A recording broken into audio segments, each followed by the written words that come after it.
Update करते हैं शमशाद अली मलिक की तफसीलात के मुताबिक वापदा सब डिवीजन फतेहपुर हुकूमत के कंट्रोल से बाहर। धुमा मलका, कोटला ढींडा, नानूहांडा समेत तमाम देहातों में बिजली गायब। अवाम सरापाए एहतजाज।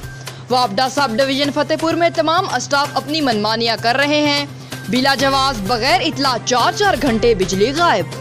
गैर एलानिया लोड शेडिंग की वजह से दुकानदारों समेत घरेलू सारिफीन भी परेशान।